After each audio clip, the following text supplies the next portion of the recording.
Zat. Şimdi obqurak zat dörtçe. Assalomu alaykum. Men Amonov Solijon هستم. هنرمند تئاتر خلقی با نام خنده‌باز. برای هم خیلی یا کارتوشکای پیاز گرفتم همیشه گرفتم فقط جنگ نکنید همون یک پچکش گرفتم تمام عکسی کاستومتون توبه نمیدونم چه بیخی در میکنه تگه چشما سیاه گشته است خود شبهری آدم ها عرق خورن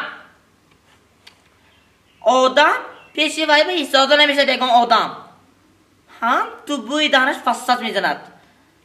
هم تو همون آب خوره که گیرم اگه میترسد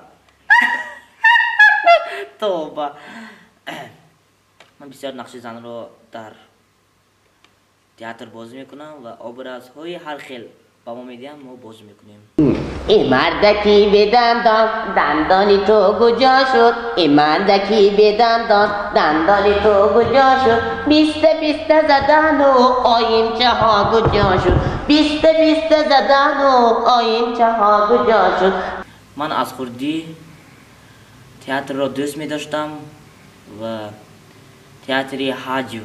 نگاران را دوست می‌داشتم می‌خواستم که در تئاتر فعالیت کنم و کار برم کلید یک سال کلید چاینک سرم با اومد انا دیدی با دادی من خیلی سکتا هدید میکنی تو این خیلی خرگز بچه ها آرزو کنن این خیلی دادی خیلی سبا یک موسفید مگزینی شیمو کاستومه میدارو دو انا کن دو تا کاستومه گرفته پیش خزینه کاسه چی بایم بیاد السلام علیکم دخترم همین دو تا کاستوم برو که حساب کنید چند ساما میشد دخترکم من برای یاش بابا جان شما چند ساله؟ من 85 به برآمدم واه ایختد 39 سال با شما کاستوم چه میکنید؟ یک تیش بس نمی دو تا گرفته اومده گید